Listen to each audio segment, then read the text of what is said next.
Yeah? I have a question. What's your question? So if we have like voice memos or something, and we're recording the symposium, can we do that? Yeah, but that's a different situation. That's not what we were saying. Trust me. Okay. And it's also being live streamed. Great. All right, that means you don't need to record it. Exactly, yeah. Just one announcement, Chica Power Big Band. If you're in Chica Power, you are staying until 7 unless you let us know. But other than that, I don't want to waste any time. And it's going to be in Lesher Hall, not in 2:30. But give it up for Christian.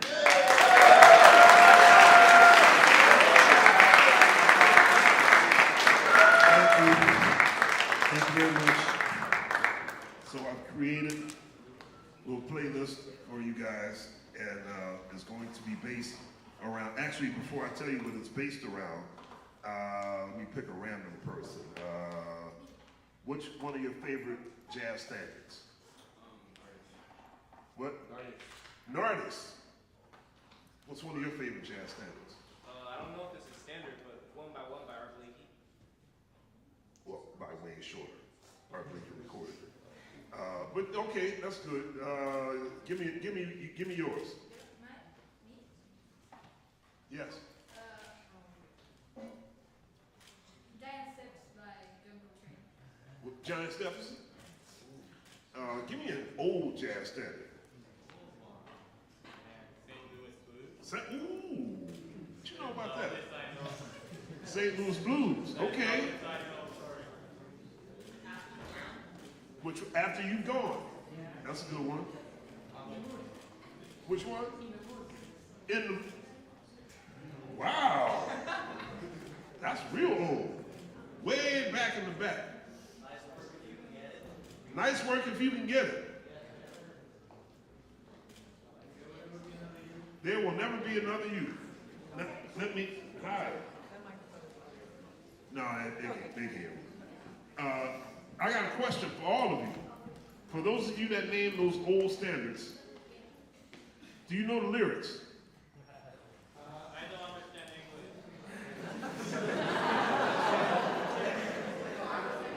Do you understand you failed? Yeah, he understands that.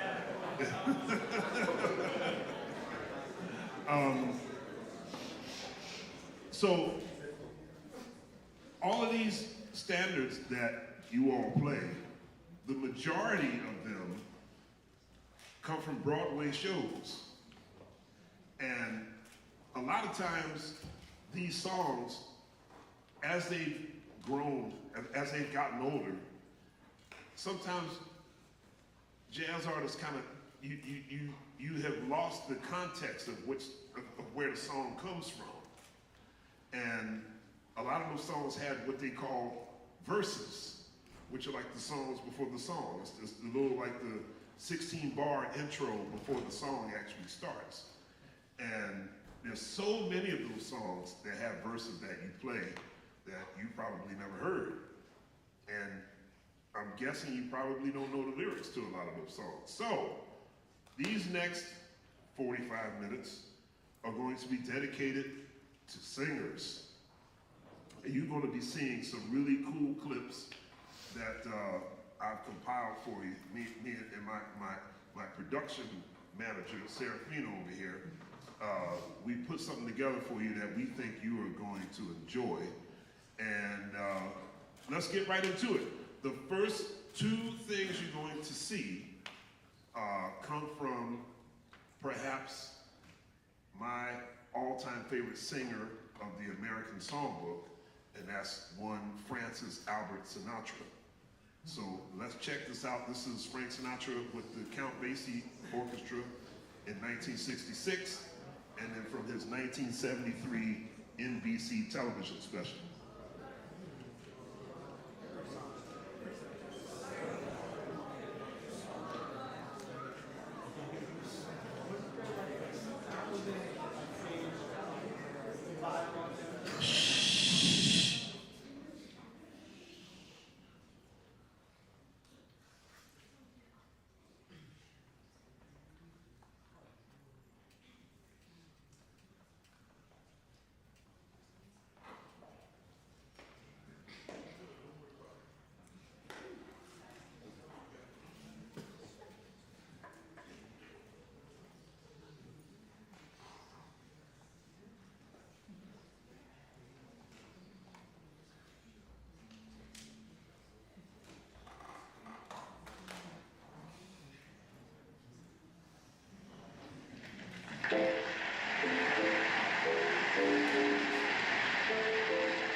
Let me swing among the stars.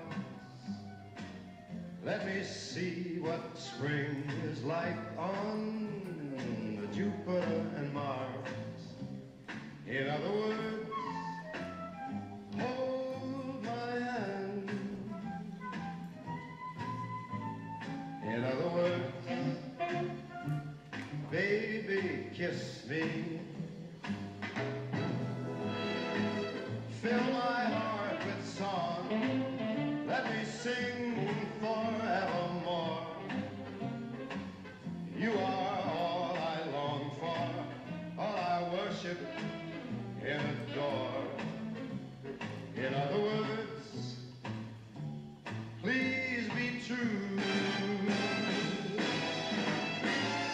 In other words, I love you. Fly, fly, fly.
Kings don't mean a thing on the street of dreams.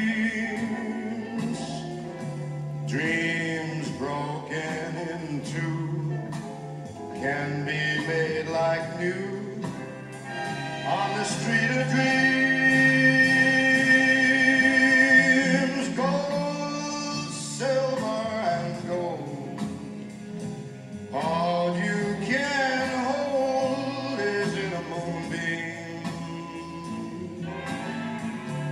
Poor, ain't nobody poor, long as love is sure on the street of dreams.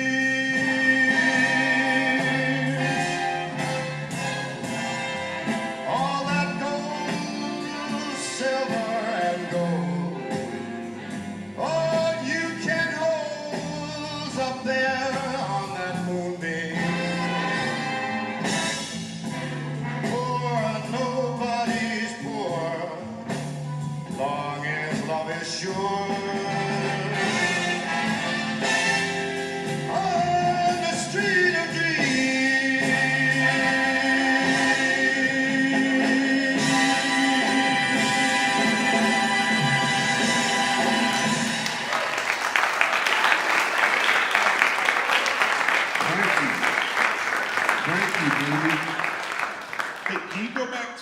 The first one for a second, Fly Me to the Moon. I'm gonna point something out, see if you caught it.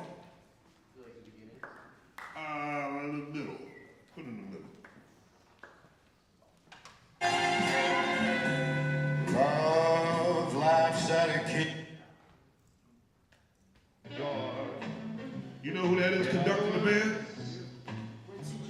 Please. is Quincy Jones.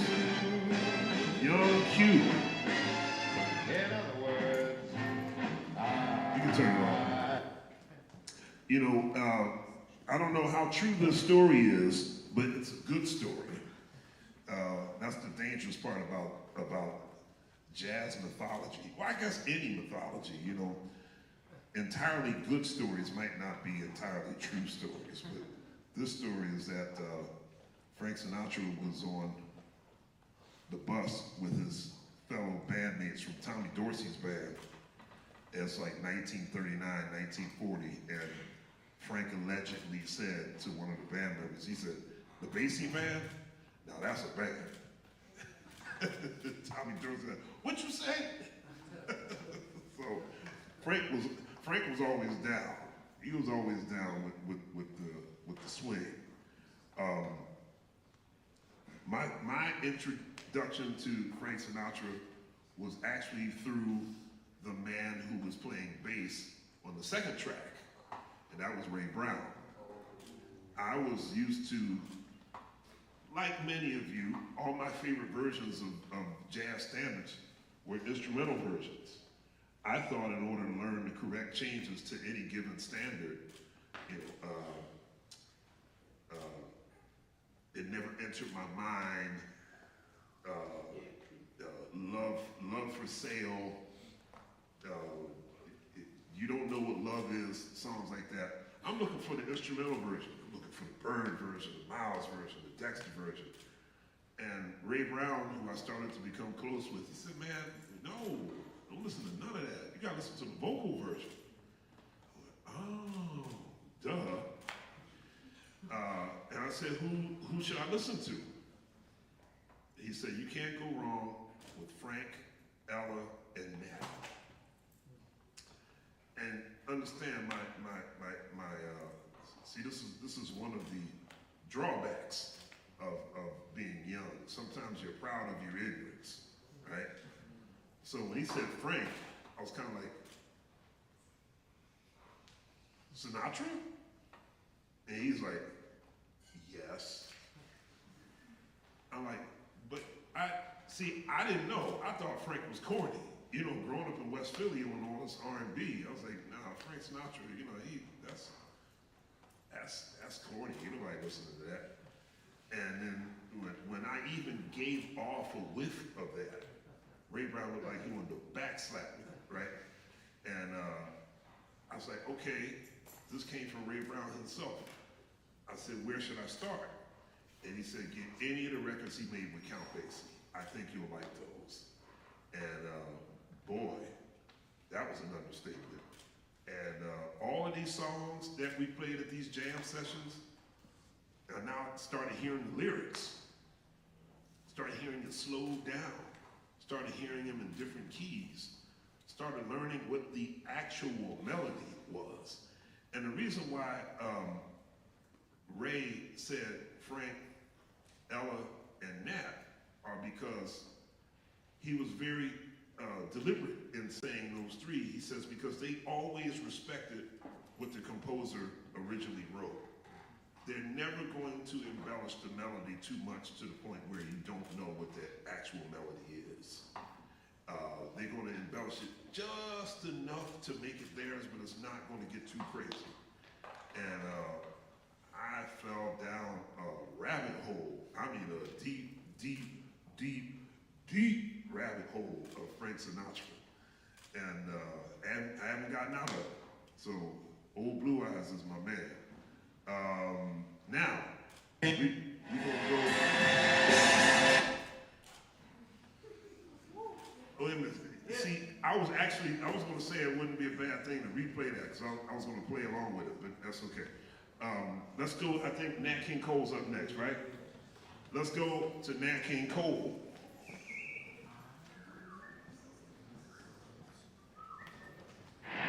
You know, we get so many requests after you've been on the show. They say, would some night you please have Nat King Cole sit down at the piano and actually play a piano number for us? I'd be glad to. Would you do it? Okay.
Oscar also will perform what is considered the finest piano treatment of Tenderly.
Sophistication,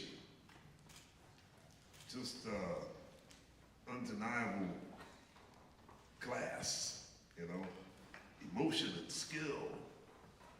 I showed that first clip because a lot of people forget that had Nat King Cole chose not to sing, he still would have been fine. He probably would have still been, maybe not as big of a star, because people love a vocalist. But the way he played the piano, he influenced a whole generation of bebop piano players. Oscar Peterson always, as you can see in that second clip, he always gave it up to Nat King Cole. In fact, Oscar Peterson did his own Nat King Cole tribute album in the 60s. Was it 59 or 60? Or whatever it was, Nat King Cole is one of the greatest jazz pianists of all time. And then when you hear him sing, good gracious. Now that second clip came from his television show. And if you all do some history, when we talk about groups of non-privileged people or minorities, whatever word was used at one point in our history, Nat King Cole was the first African American to actually have his own television show. And the reason why the show didn't last, I believe the show actually wasn't even a full half hour. It was only a 20-minute show. And Nat King Cole used his genius and all his talents to give a nationwide platform to people like Coleman Hawkins and the Oscar Peterson Trio. They wouldn't have been on national television at any point playing jazz, not even in the 50s. But Nat had all the cats on his show. As was usually the case in American history, it was the South that gave people problems. And they could not find any sponsorship from the Southern television stations because they didn't want to see any black people on television.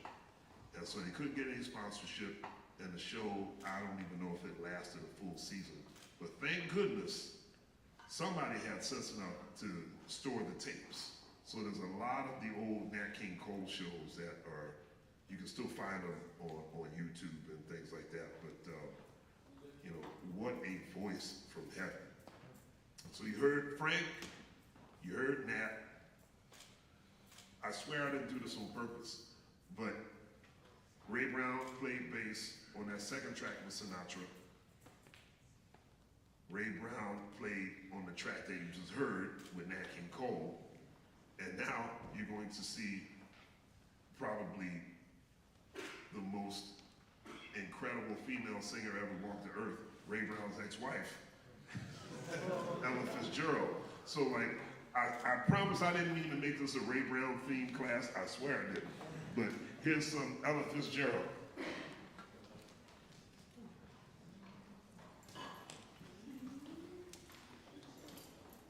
The Duke and Ella. So let's have a wonderful. Don't be a thing if it ain't got that swing. Do-I. It don't mean a thing, all you gotta do is sing. Do-I.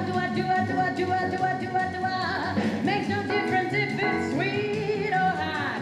Give that rhythm everything you got. Oh, it don't mean a thing if you ain't got that swing. Do-I. It doesn't mean a thing if it ain't got that swing. Don't mean a thing, all you gotta do is sing. Do-I.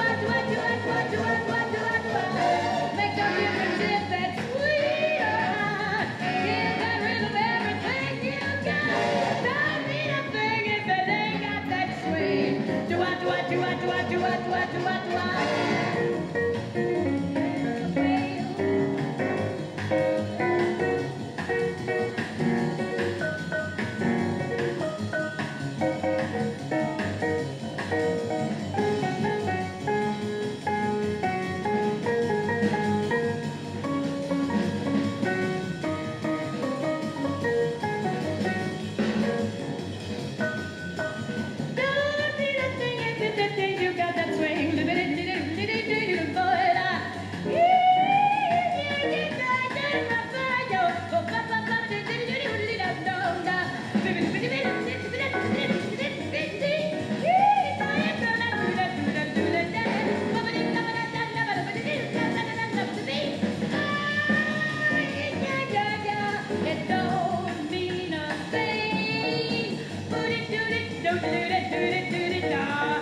They seem to be so happy making music, you know. The statement was in the joy of communicating.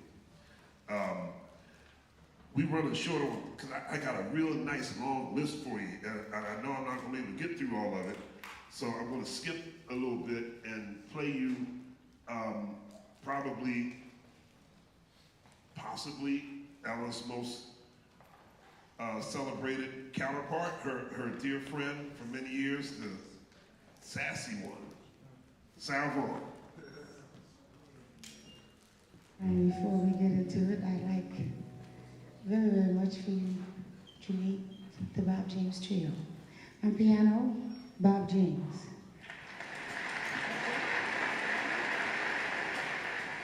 And on bass, Herbie McMillan. And on drums, Omar Clay. We'd like to do a number that I recorded not too long ago.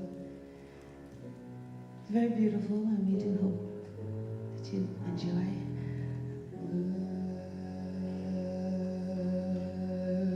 The shadow of your smile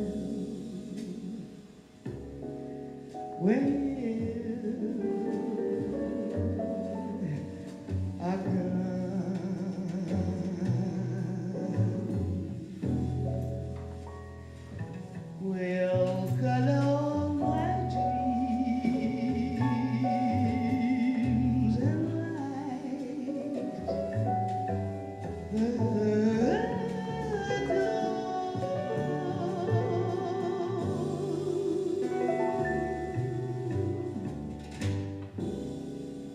look into my eyes, my love, and see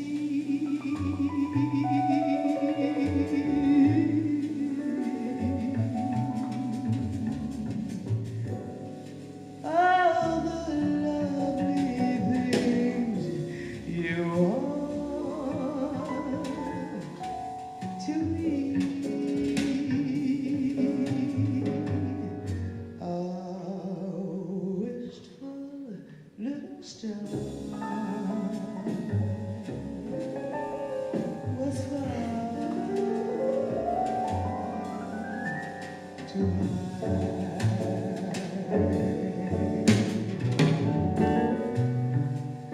A teardrop kissed your lips, and so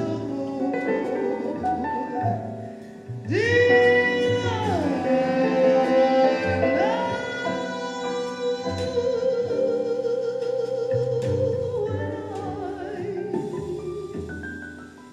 remember spring.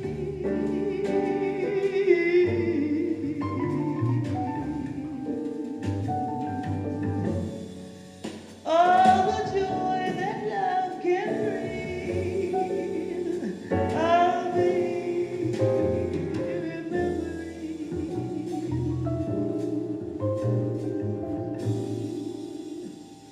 the shadow of your smile.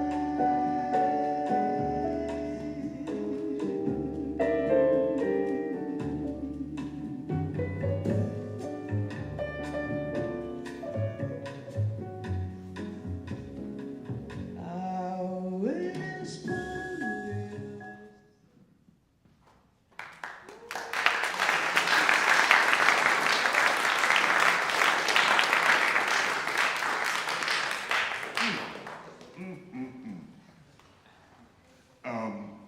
One of my favorite all-time stories was told by a gentleman who used to be Sarah Vaughan's road manager. His name was Johnny Gary.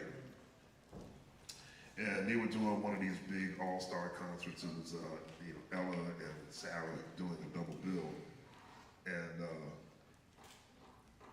guess Ella was technically the headliner, so she went on second. But Ella wanted Sarah to come out and join her for an encore. And Johnny said, whatever you do, don't sing nothing up here. Ella will get you, you know. Oh, Johnny, I'm not worried. He said, look, Sarah, you were great. You were the divine one. You were the sassy one. When you start getting to these temples up here, that's where Ella lives. She is an alligator. Don't you stick your foot in that water. So they go out Sarah says, you know, Ella was like, what would you like to do? You know, Ella Fitzgerald was the nicest, kindest person in the world. And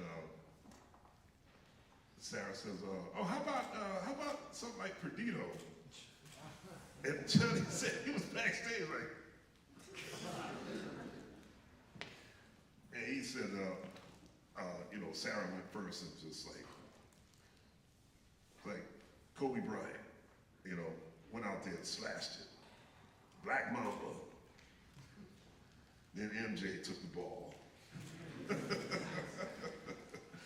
He said it was literally like watching, you know, just two titans go at it. And he said, Sarah, I told you not to go. I told you not to stick your foot in that water, you know. But you know, they loved each other so much. They respected each other. They knew how great they were, and rightfully so. Now I'm gonna put the spotlight on a gentleman who not a lot of people think of as a jazz singer, but anybody who knows his story, you might be able to say this was the most talented cat who ever lived. He could sing, he could dance, he can act, he could play. I mean, the dude was just one of Michael Jackson's biggest heroes, you know? Now, here is Sammy singing with the Basie Orchestra. Check this out, Pure Fire. Thank you very kindly. Look out, Count. This will be my shining hour, calm and happy and bright. Through it all, your face will flower, through the darkness of the night, like the lights of home before me, or an angel watching o'er me. This will be my shining hour, till I'm with you again.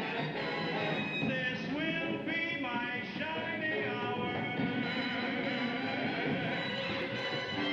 Through it all, your face will flower. Like the lights of home before me, I've got Basie watching o'er me. Till I'm with you again, Count Basie.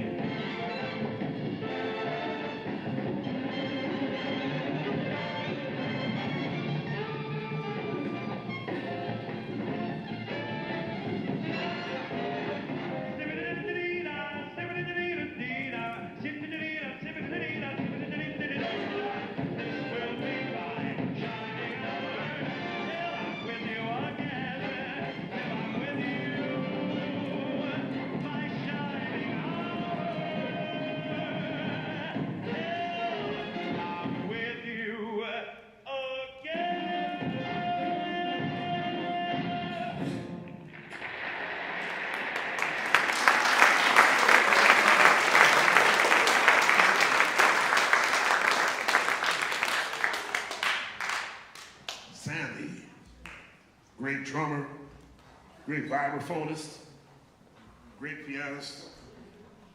And you know, backing it up a little bit to Sarah Vaughan and Nat King Cole, one thing that kind of changed is that everybody knew what the other person was doing. This was before you went into the studio and made tracks. This was when all the musicians had to know what the other one was doing. And you saw that Bob James was Sarah's pianist in that video. Here's a little jazz trivia for you. What could I put up for collateral? Candy bar.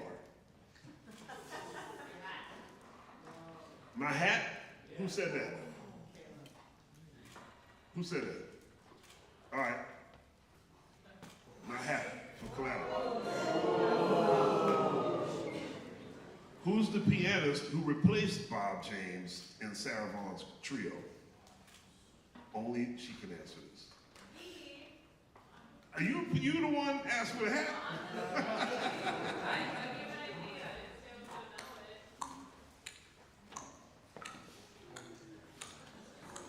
5, 4, 3, 2, 1.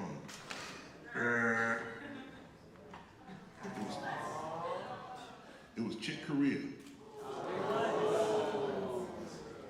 Right. Now, what I wanted to say about Sarah Vaughan is that she always had really daredevil musicians in her trio. Most singers don't like that. You know, stick to the form, don't play nothing too crazy behind me. Sarah never minded that. Why? Because she was a great piano player. Chick told me, he used to tell me these great stories about, like, they would start rehearsing to go through these arrangements, and every now and then Sarah Vaughan would come over to the piano and say, you know, no, sweetie, it's this. And put her arms behind Chick's back and voice the chord out herself.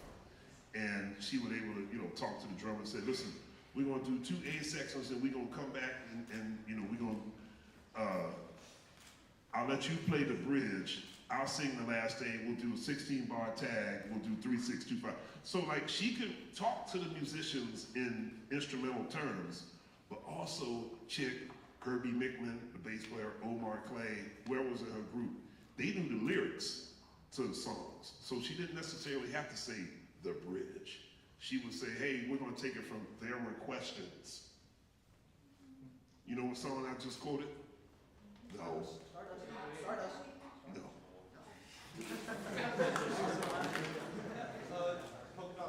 Oh! See, you should ask for a hat. Polka dots and moonbeams, that's right. So as time progressed and as technology progressed, it made it possible where the vocalist and the instrumentalist didn't have to be together. And that caused issues in terms of musicianship. But that didn't happen with our next vocalist. Carmen. Another great, well-rounded musician. Carmen was a great pianist as well as a great vocalist. And in the late 80s, she did an absolutely brilliant Thelonious Monk tribute album. And we're going to see a live version of that right now. Here's Carmen McRae.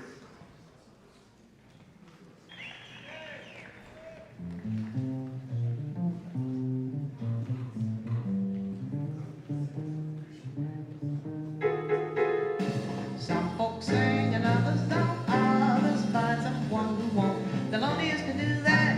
And listen to this cat. It's a feat that will prove you can make your body move. Thelonious can do that. You listen to this cat. You don't have to know how. Just be like a loose goose. You want me to show how? Well, you better turn your body loose.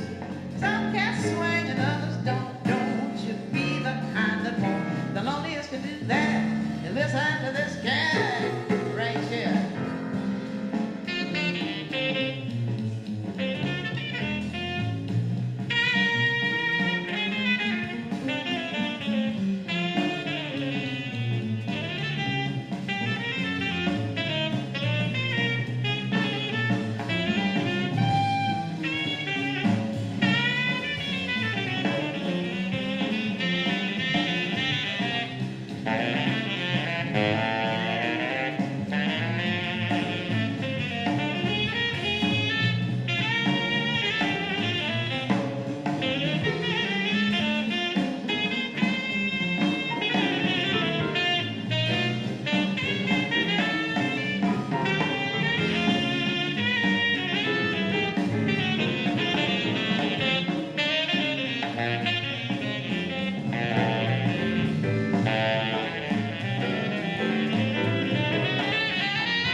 You listen to this cat.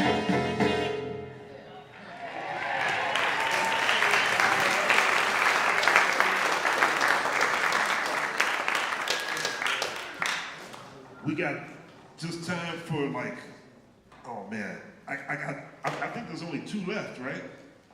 I'm gonna have to speed through these last 2. Can we do the last one next? Yes. Wendy.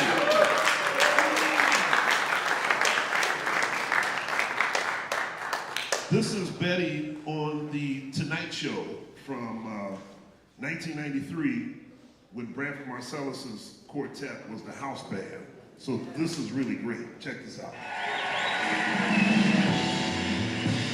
I don't know where my man is, but there he be.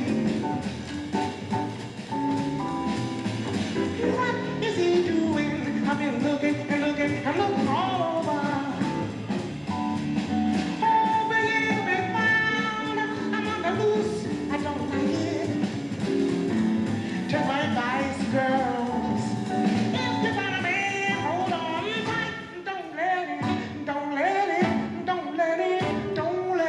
hold on to him tight.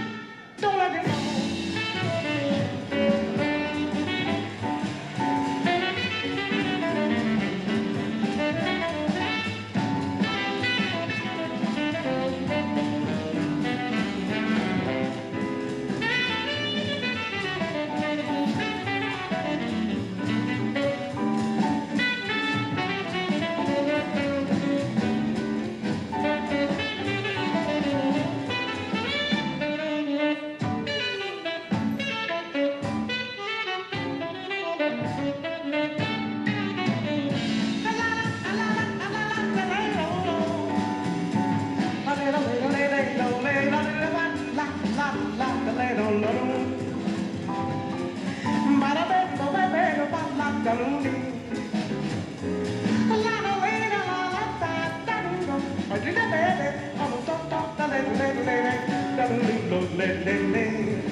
Force of nature. We're going to speed through the last one. We're just going to give you a minute of this last one. Now, y'all know her as an R&B funk soul legend.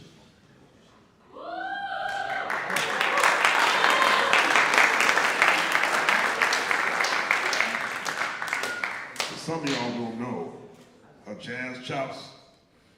You ever heard the record she did with Chick Corea? So good. See, y'all hip. That's why y'all jazz house kids. You might know this arrangement. Check it out.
You saw what the track was.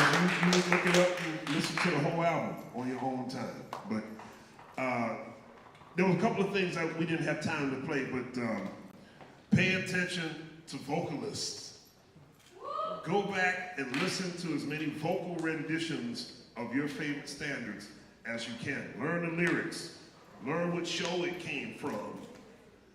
Get behind the story of the song. Don't make up your own story. Just write your own song if you want to do that.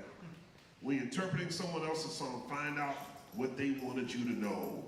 Respect the composer. Listen to the lyrics. It's very important. Brother Pearson.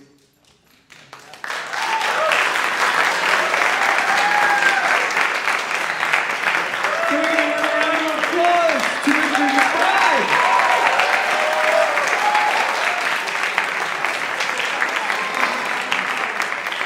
Y'all realize how incredibly lucky you guys are? Do you?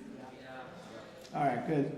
So please, we ended kind of on time today, so I don't want to get your big band teachers mad. So they're already getting a little mad at me for letting you guys out of here late. So can we please quickly get to our class?